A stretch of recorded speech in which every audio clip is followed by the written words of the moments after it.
Père, il te parle. Il te fortifie dans les épreuves. Il te montre l'issue de la situation. Pourvu que tu sois attentif à lui. Quelle que soit l'épreuve à laquelle tu peux être confronté, le Saint-Esprit veut te dire quelque chose. Mais ce que le diable fait que nous sommes plus fixés sur la difficulté que la possibilité d'en sortir. Or, maintenant là, ne regarde plus au problème, mais vois dans ce problème une opportunité pour expérimenter la gloire de Dieu. Tant que Jésus-Christ est en toi par le Saint-Esprit, tant que tu n'as pas renoncé à Jésus, tu es en alliance avec Dieu. Et c'est pourquoi tu ne dois pas désespérer. Tu ne dois jamais désespérer. Je ne sais pas ce que tu vis, je ne sais pas ce que tu traverses, mais je crois que mon Dieu a des plans merveilleux pour ta vie. Je crois que mon Dieu te fera rendre témoignage de sa puissance. Oh, si je savais chanter, j'allais chanter. Alléluia. Amen. Alléluia. Si je savais chanter, j'allais chanter. Alléluia. Amen. Oh, je sens des chansons dans mon esprit. Dieu vous bénisse. Amen. Vous savez, ne soyez jamais découragés dans la vie. Ne faites jamais ça. L'échec d'aujourd'hui peut contenir le succès de demain. Amen. Amen. Oui. Tu n'as pas échoué tant que tu vis et surtout tant que Christ vit en toi. Amen. Est-ce que quelqu'un me comprend ce matin? Amen. Je ne sens pas que quelqu'un me comprend. Amen. Quelqu'un qui me comprend va sentir ce même niveau de grâce. Amen. Quelqu'un s'appelle Dieu, il est présent ce matin parmi nous.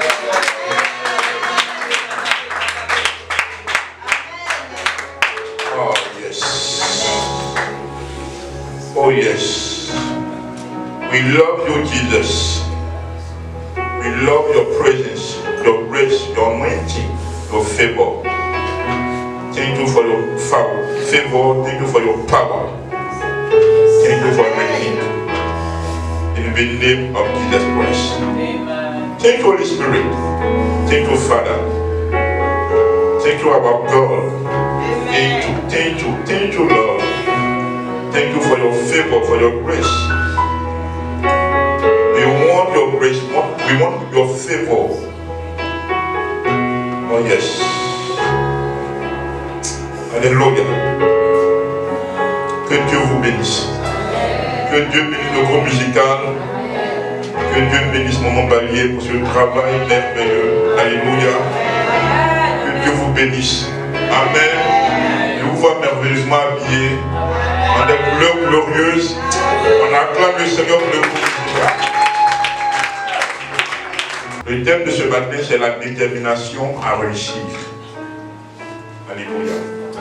Je te rends toute la gloire, Seigneur. Bénis ce moment au nom de Jésus-Christ. Amen. La détermination à réussir. Ou bien la détermination, le principe de la réussite. Tout ça, c'est la même chose. Alléluia. Le livre de Job, vous le connaissez bien. C'est l'histoire d'un homme dont le nom est Job, qui signifie le persécuté. Quelqu'un qui avait la crainte de Dieu. Et donc Dieu lui-même était témoin du fait que Job, dans son cœur, avait sa crainte. Et Satan était dérangé par toutes ces bénédictions qu'il voyait sur Job. Mais en même temps, il savait bien que cette bénédiction de Job, selon la bénédiction de Dieu dans la vie de Job, était supportée par le fait que Job avait la crainte de Dieu. Quand, à l'époque, Satan pouvait se permettre, par moments, d'aller là où Dieu est, même pour lui parler, Dieu n'avait pas empêché qu'il y aille. Et Dieu demande à Satan s'il a vu son serviteur. Job, il dit oui. Et Satan maintenant va dire à Dieu que tout ce que Job a là, c'est parce qu'il possède ça qu'il craint Dieu. Et Dieu lui dit non, c'est parce qu'il me craint que je l'ai béni. Et Satan va vouloir parler à Dieu.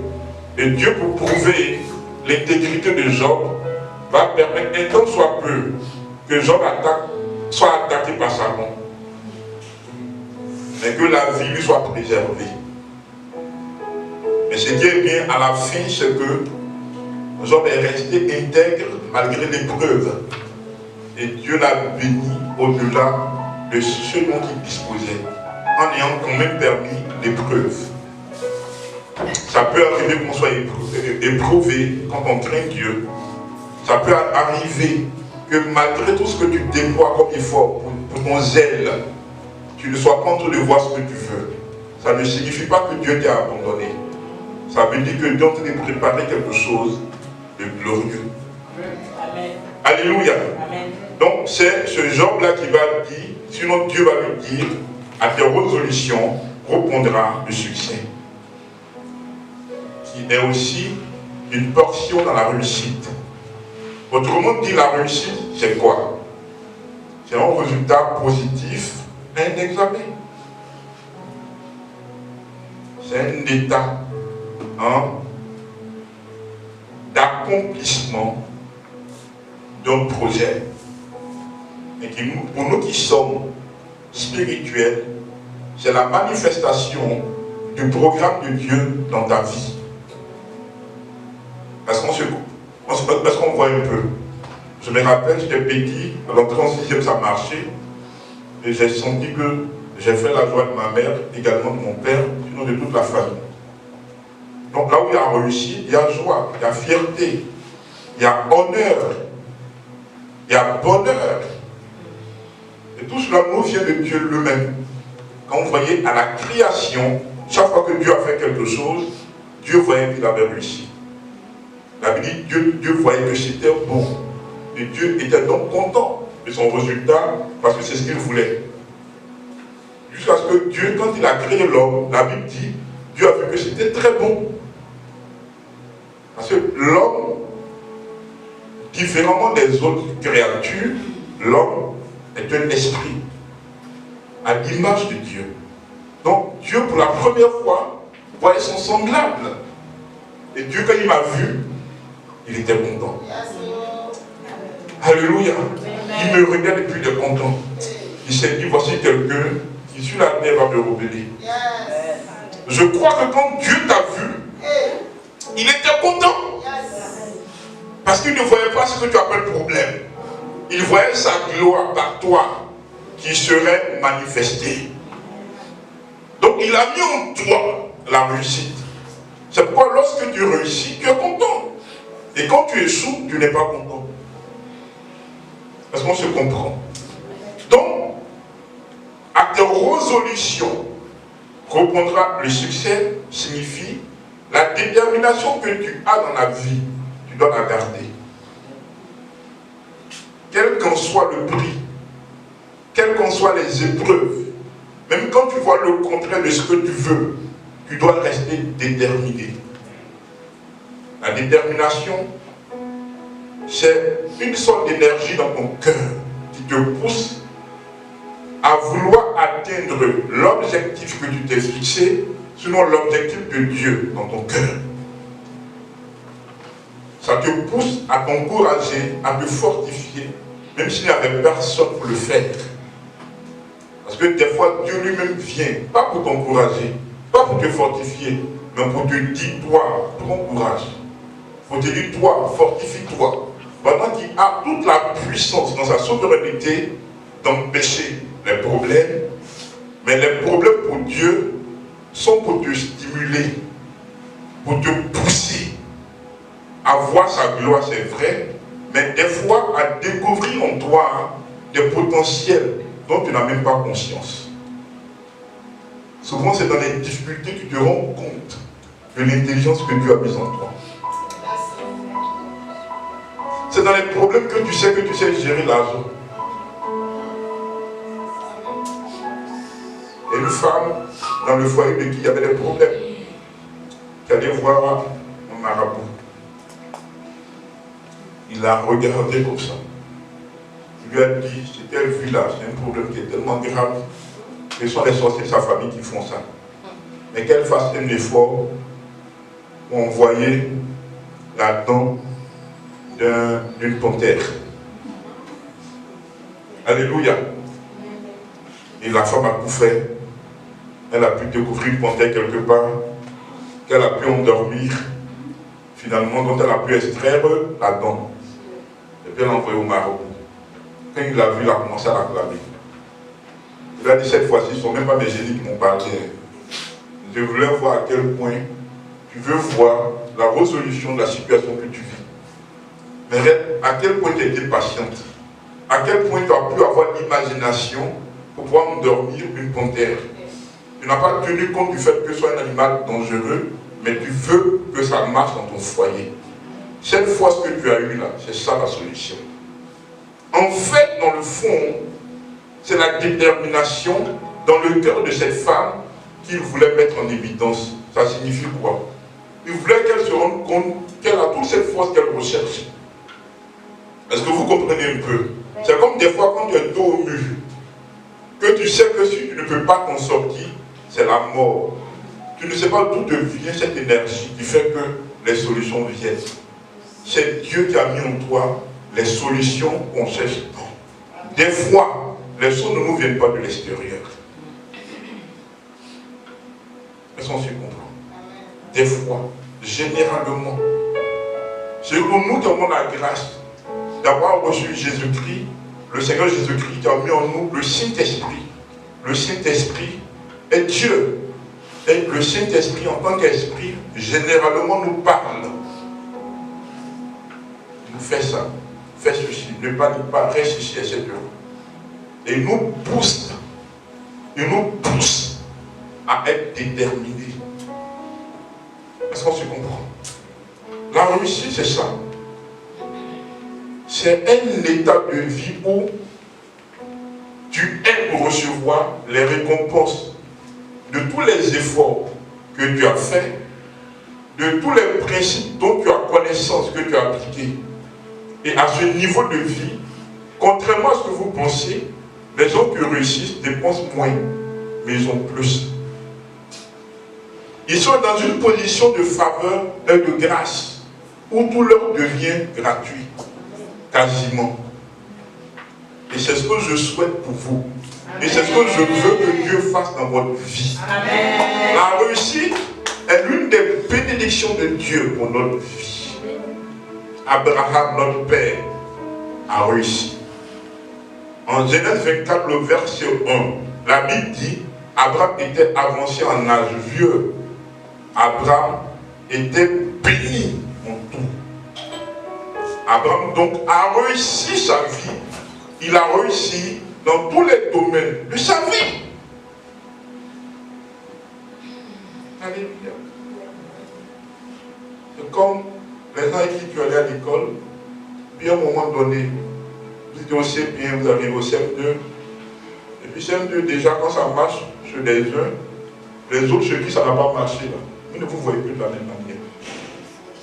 Vous, désormais, vous pouvez parler en anglais, vous découvrez d'autres formules en mathématiques, vous allez dans les laboratoires pour faire des cours. Bon, maintenant, Dieu merci, ici, les choses ont changé. Dans les écoles primaires, il y a les sirènes. Selon notre territoire, c'était des cloches. On tape, bon, bon. Mais ceux qui vont en sixième déjà, vous voyez, les choses commencent à changer. La réussite te fait changer. La réussite montre que ce n'est pas d'où on vient qui compte. Non. D'où on vient, ce n'est pas important. Quoique c'est une influence, mais ce n'est pas le plus important. Si le Seigneur t'a fait grâce d'être né dans une famille où toutes les conditions sont réunies pour réussir, Dieu merci. Dans le cas contraire, tu n'as pas à te décourager. Bien au contraire, toi qui viens d'un milieu défavorisé, c'est toi qui connais l'importance de la réussite. Parce que par moment, le fait de voir tes parents n'étayant pas fournit les conditions apparentes pour réussir là, ça doit te booster. Ça doit te donner la rage de dire non. Alléluia. Mes parents certainement n'ont pas eu la grâce ni la faveur de ça, mais moi ça ne m'empêche pas de désirer, de vouloir réussir. Je n'aime pas écouter les gens qui se plaignent des parents qu'ils ont. Non, ce n'est pas une bonne attitude de vie. Ma maman est pauvre, mon papa est pauvre, ils n'ont rien mis pour moi. Ça c'est le langage des bébés. Les grands là, c'est parce que c'est ainsi que j'ai le devoir de travailler doublement.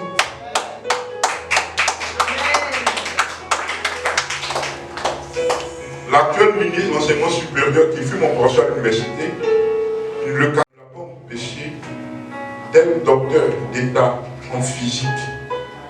C'est-à-dire une spécialité difficile.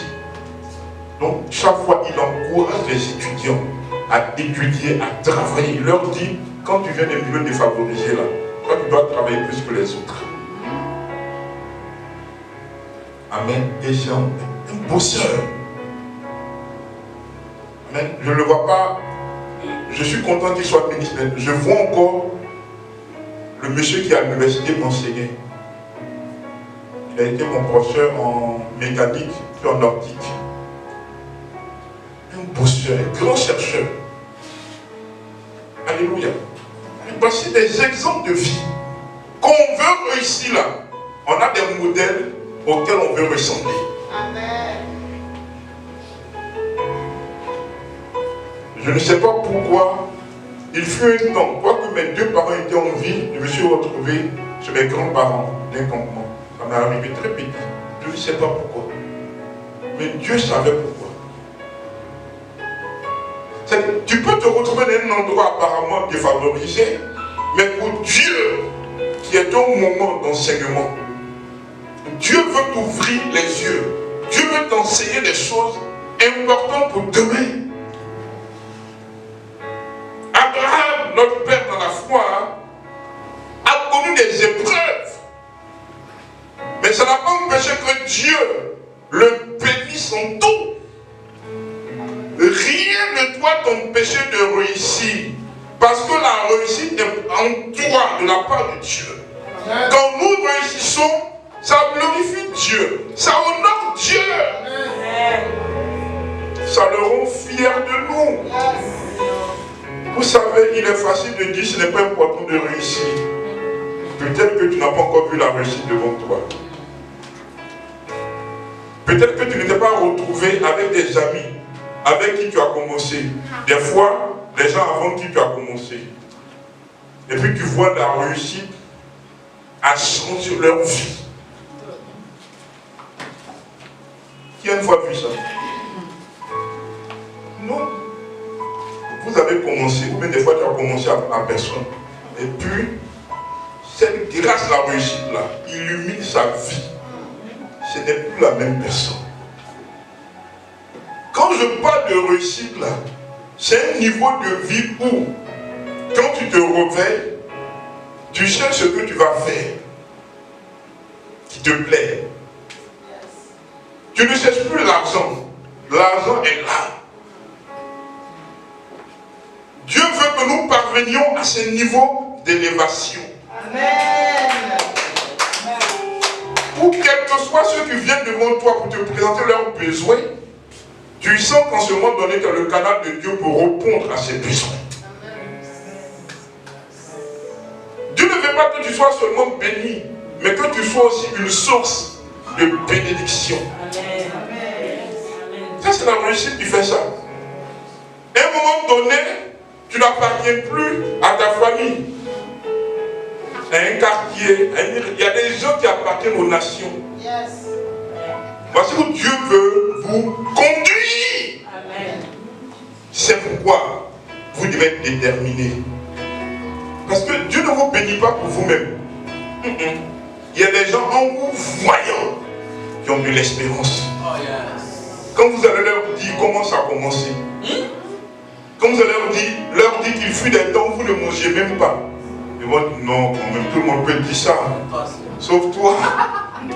Parce que quand ils voient comment tu vis, où tu vis, comment tu manges, quand ils savent comment tu es capable de changer la vie des gens, est-ce que tu me comprends? Mais pourtant, ça y est sur ta vie. Tu dois être déterminé. Tu dois te fortifier. Et cette réussite dont je parle, la part de Dieu, elle concerne tous les aspects de ta vie. Amen. Ne faites pas comme les autres du monde qui disent que Dieu ne donne pas tout. Ça, c'est une parole qui ne vient pas de la Bible. La Bible dit, Dieu bénit en toutes choses. Amen. Dieu enrichit en toutes choses. Dieu donne toutes choses en abondance pour que vous en jouissiez. D'où vient cette pensée? Dieu ne donne pas tout, ma soeur. Et toi, dès que tu as peu, je te dis que Dieu ne va pas tout te donner. Non. Dieu donne tout. Amen. Dieu fait réussir dans le spirituel, dans le physique, dans le psychologique, dans le social, dans tous les domaines de votre vie. Amen. Parce que Dieu, il est trop puissant. Il sait que tu as besoin que toute ta vie soit visitée pour que tu sois comblé. Est-ce qu'on se comprend? Amen. En Genèse 24, verset 1, tout à l'heure on a dit, Abraham était vieux, béni. Dieu avait béni Abraham en toutes choses. Abraham avait des serviteurs. Et jusqu'à présent, on parle d'Abraham. Et sur Abraham, là, Dieu lui a dit, c'est pas lui qui va bénir toutes les nations. Et nous qui avons aujourd'hui la grâce de connaître Jésus-Christ, nous savons que Jésus-Christ est cette descendance d'Abraham qui nous fait connecter, nous, en tant que chrétiens, à toutes les bénédictions que Dieu a proclamées sur Abraham, qui a eu son accomplissement en Isaac, en Ismaël. Mais quand c'est en Christ maintenant, c'est nous les chrétiens qui les refusons. Parce que Dieu a dit ça sur Ismaël, toutes les contrées arabes sont bénies. Parce que Dieu a dit ça en Isaac, la contrée juive, sinon hébraïque, où qu'elle se trouve dans le monde, est bénie. Maintenant, nous, les chrétiens, pour qui c'est spirituel, pour qui ça devait être encore plus évident, les fausses doctrines font que nous pensons que réussir là, c'est une mauvaise chose. Je vous dis la vérité. Le diable peut ne pas te rendre malade, mais il peut te faire accepter ce qui n'est pas vrai comme étant vrai. Et puis tu es victime de ta pensée. Qu'est-ce qui se passe au niveau du système nerveux? Il y a le cerveau, il y a, dites-moi, le cerveau. Après le cerveau, c'est quoi? Comment? Qui a dit moelle épinière? Que Dieu bénisse sa personne. Le cerveau, la moelle épinière, les nerfs. Voilà, ce sont des ramifications du système nerveux. Après les nerfs, on descend directement aux neurones qui sont les cellules nerveuses, les unités. Entre les neurones là, il y a les synapses. Si vous voulez, des frontières. Soit elles sont fermées, soit elles sont ouvertes. Elles fonctionnent par les informations. Donc l'information dans laquelle tu crois là, c'est ce que tu vas reproduire. C'est comme ça. Dans information, il y a formation. Dans formation, il y a forme. Forme, c'est le corps. Donc ce que tu acceptes là, c'est ce que tu crées. C'est comme ça. Si tout le temps on t'enseigne que un chrétien là, il ne doit pas réussir sur la terre, en prenant souvent des versets hors contexte, je te dis la vérité. Ce n'est pas forcément un démon, hein. Tu ne vas pas réussir. Là, comme les démons, c'était leur mission. Assignée à eux, ils sont contents.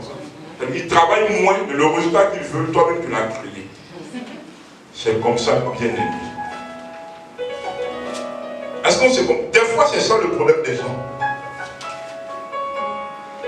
Un jour, quelqu'un m'a dit que tu es en train d'enseigner une parole de David. Quand David disait à Dieu de ne pas trop le rendre riche, ni pauvre, puis ça dit maintenant le fond d'un enseignement. Là, c'est David qui disait ça. David n'a pas la même révélation que tu as. Quoique David était prophète, mais dans le temps où il était, il n'avait qu'une petite portion de la révélation. Amen. Parce que la révélation elle-même, elle est progressive. Elle est progressive. Elle est évolutive depuis la Genèse jusqu'à l'Apocalypse, selon les dispensations et les alliances dans lesquelles le peuple se trouve avec Dieu. C'est tout. C'est pourquoi Jésus maintenant vient avec la révélation parfaite en disant il est venu pour que les brebis aient la vie et qu'elle l'ait même en abondance. Est-ce qu'on se comprend? Amen. Amen. Est-ce qu'on se comprend? Les gens disent, Salomon a dit vanité de vanité. Tout est vanité. Et ça devient leur doctrine. Alors tout ça même c'est vanité. Non, ça c'est Salomon qui l'a dit. Avant que Salomon l'ait dit, Dieu a permis à Salomon d'avoir vécu. Amen. D'avoir expérimenté. Et puis c'est lui maintenant qui dit vanité de vanité. Mais par rapport à Dieu, c'est Dieu au-dessus de tout. Ça ne veut pas dire que ce dont il parle n'est pas important. La priorité, c'est Dieu. Maintenant, le Dieu dont nous sommes en train de parler ce matin, l'une des choses qu'il fait, il nous permet de réussir. Si nous croyons que c'est bon de réussir, il y a les choses que tu n'auras jamais de Dieu si tu ne crois pas en Dieu pour ça. Tu n'as pas dit Amen. Amen. Oui. Je peux être un canal de guérison. Dieu va m'utiliser pour guérir les malades. Et moi-même, je peux ne pas être guéri. Si je crois que c'est moi que Dieu a appelé comme un esclave pour guérir les malades, mais moi, à mon niveau, ce n'est pas important. Ce dont je parle, il y en a dont c'est la pensée. Il y en a qui pensent qu'ils sont des esclaves de Jésus. Non. Je suis son serviteur, son ministre. Un esclave n'est pas récompensé pour ce qu'il fait. Alléluia. Ne confondez pas servitude et puis service. Nous sommes dans le service, nous ne sommes pas dans la servitude. Pourquoi Dieu va te faire découvrir sa puissance? Parce que derrière l'échec, généralement, c'est la sorcellerie. C'est le diable, les démons à l'œuvre. Ce matin, Dieu veut visiter chaque personne ici prise pour détruire, pour nier de l'échec, pour briser toute malédiction d'échec. Tout ce qui est fait par Satan, c'est démon. N'oubliez pas qu'à la croix, en Jean 19, verset 30, la dernière parole qu'a dit le Seigneur Jésus-Christ, il dit tout est accompli. Tété, l'estail. Le prix a été payé pour non seulement ton salut spirituel pour aller au ciel, mais pour ton salut dans tous les domaines de ta vie. N'oublions pas que le Seigneur, par cette parole, disait que lui-même, il a réussi sa mission, sa vie.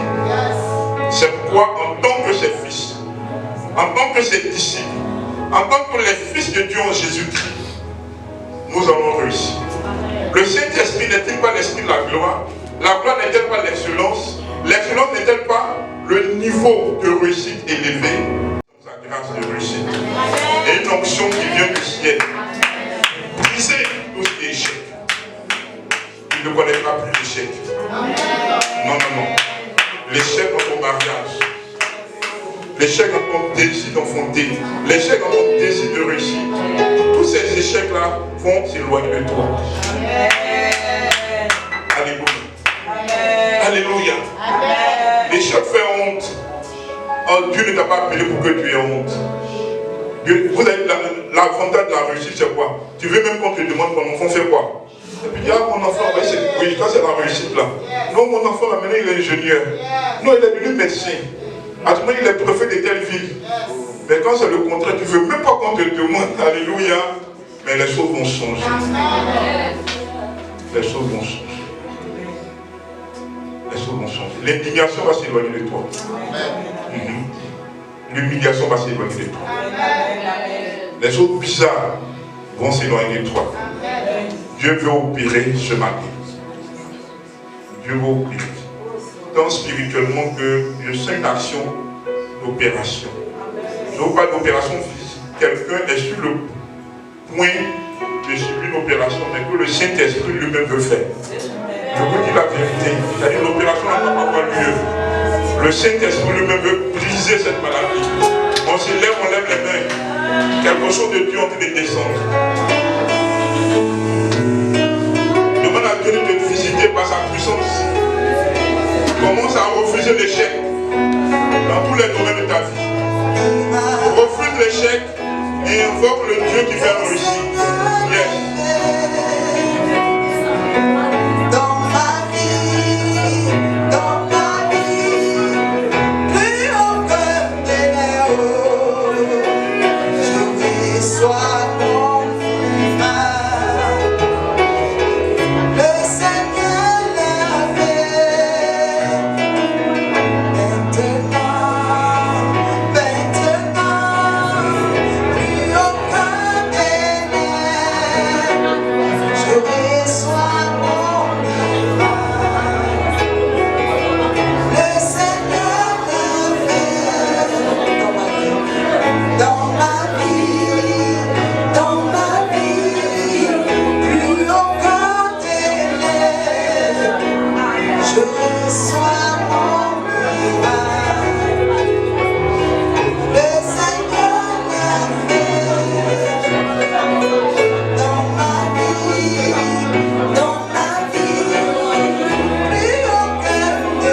le grec paraclet.